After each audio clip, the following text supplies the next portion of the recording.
conversation between a student and a professor. Excuse me, Professor Thompson. I know your office hours are tomorrow, but I was wondering if you had a few minutes free now to discuss something. Sure, John. What did you want to talk about? Well, I have some quick questions about how to write up the research project I did this semester about climate variations. Oh, yes. You were looking at variations in climate in the Grant City area, right? How far along have you gotten? I've got all my data, so I'm starting to summarize it now, preparing graphs and stuff. But I'm looking at it and I'm afraid that it's not enough. But I'm not sure what else to put in the report. I hear the same thing from every student. You have to remember now that you're the expert on what you've done. So think about what you'd need to include if you were going to explain your research project to someone with general or casual knowledge about the subject, like your parents. That's usually my rule of thumb. Would my parents understand this? Okay, I get it. I hope you can recognize by my saying that how much you do know about the subject. Right, I understand. I was wondering if I should also include the notes from the research journal you suggested I keep. Yes, definitely. You should use them to indicate what your evolution and thought was through time. So just set up, what was the purpose of what you were doing to try to understand the climate variability of this area and what you did and what your approach was. Okay, so for example, I studied meteorological records. I looked at climate charts. I used different methods for analyzing the data, like certain statistical tests, and then I discussed the results. Is that what you mean? Yes, that's right. You should include all of that. The statistical tests are especially important. And also, be sure you include a good reference section where all your published and unpublished data came from, because you have a lot of unpublished climate data. Hmm, something just came into my mind and went out the other side. That happens to me a lot, so I've come up with a pretty good memory management tool. I carry a little pad with me all the time and jot down questions or ideas that I don't want to forget. For example, I went to the doctor with my daughter and her baby son last week, and we knew we wouldn't remember everything we wanted to ask the doctor, so we actually made a list of 5 things we wanted answers to. A notepad is a good idea. Since I'm so busy now at the end of the semester, I'm getting pretty forgetful these days. Okay, I just remembered what I was trying to say before. Good, I was hoping you'd come up with it. Yes, it ends up that I have data on more than just the immediate Grant City area, so I also included some regional data in the report. With everything else, it should be a pretty good indicator of the climate in this part of the state. Sounds good. I'd be happy to look over a draft version before you hand in the final copy if you wish. Great. I'll plan to get you a draft of the paper by next Friday. Thanks very much. Well, see ya. Okay. Why does the man go to see his professor?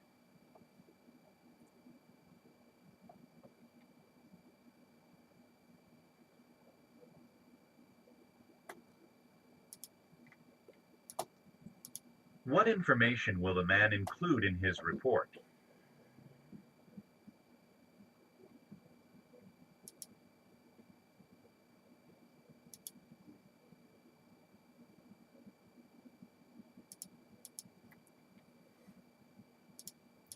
Why does the professor tell the man about the appointment at the doctor's office?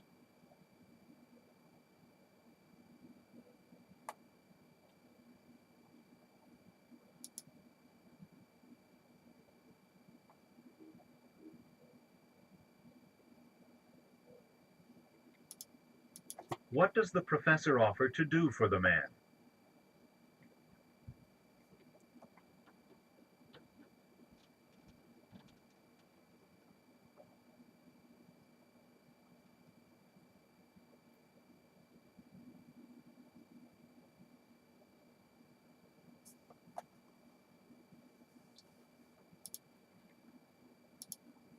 Listen again to part of the conversation, then answer the question. You have to remember now that you're the expert on what you've done. So think about what you'd need to include if you were going to explain your research project to someone with general or casual knowledge about the subject, like your parents. That's usually my rule of thumb. Would my parents understand this? Okay, I get it. I hope you can recognize by my saying that how much you do know about the subject. Why does the professor say this? I hope you can recognize by my saying that how much you do know about the subject.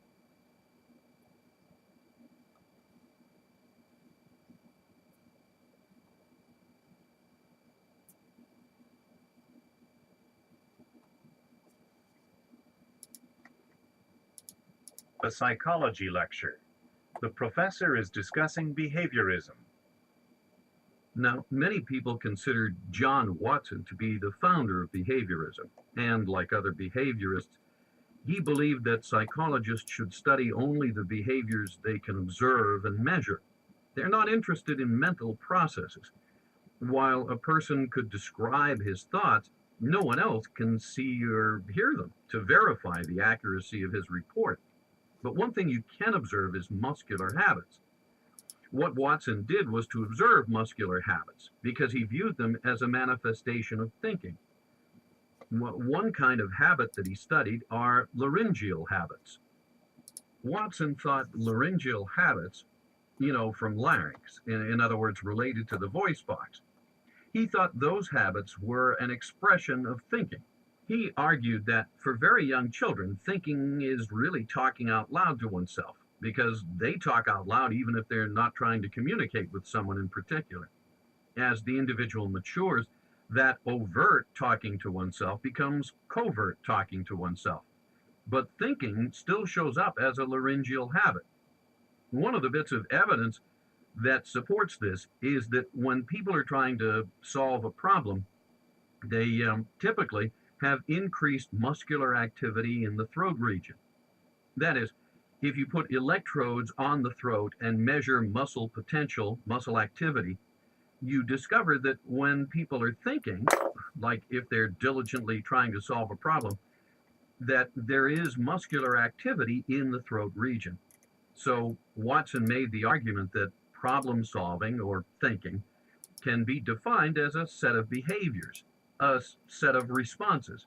And in this case, the response he observed was the throat activity. And that's what he means when he calls it a laryngeal habit. Now, as I am thinking about what I'm going to be saying, my muscles in my throat are responding. So thinking can be measured as muscle activity. Now, the motor theory, yes? Professor Blake, did he happen to look at people who sign? I mean, deaf people? He did indeed. And to jump ahead, but what one finds in deaf individuals who use sign language, when they're given problems of various kinds, they have muscular changes in their hands when they're trying to solve a problem. Muscle changes in the hand, just like the muscular changes going on in the throat region for speaking individuals. So for Watson, thinking is identical with the activity of muscles. A related concept of thinking was developed by William James. It's called ideomotor action.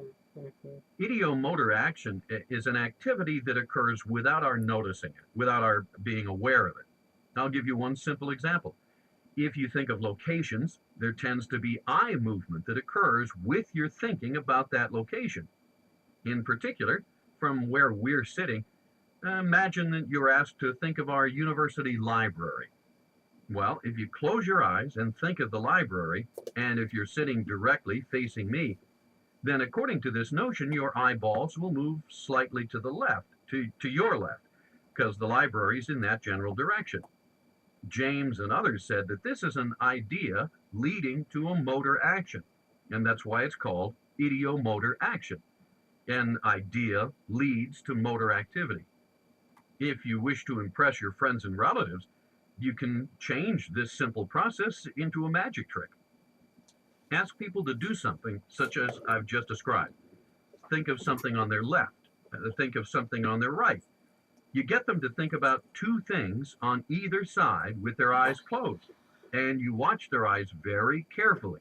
And if you do that, you'll discover that you can see rather clearly the eye movement. That is, you can see the movement of the eyeballs. Now, then you say, think of either one, and I'll tell you which you're thinking of. Okay, well, Watson makes the assumption that muscular activity is equivalent to thinking. But given everything we've been talking about here, one has to ask, are there alternatives to this motor theory, this claim that muscular activities are equivalent to thinking? Is there anything else that might account for this change in muscular activity other than saying that it is thinking? And the answer is clearly yes. Is there any way to answer the question definitively? I think the answer is no. What is the professor mainly discussing?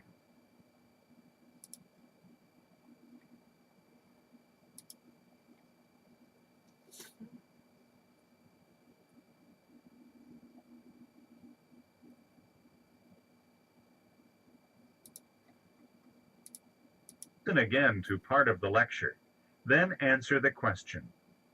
Watson thought laryngeal habits, from larynx, in other words, related to the voice box. He thought those habits were an expression of thinking, Why does the professor say this? from larynx, in other words, related to the voice box.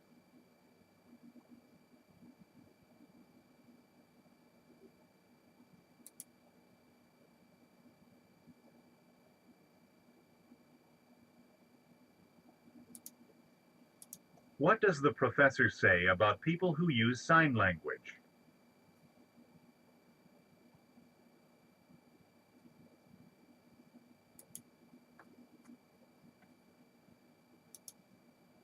What point does the professor make when he refers to the university library?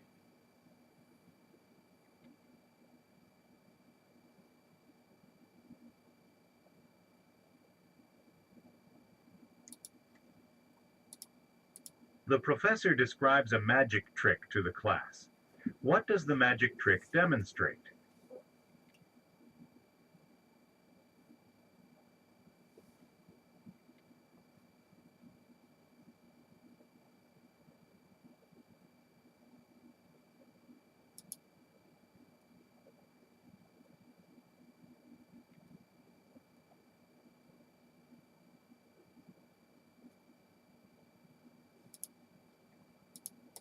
What is the professor's opinion of the motor theory of thinking?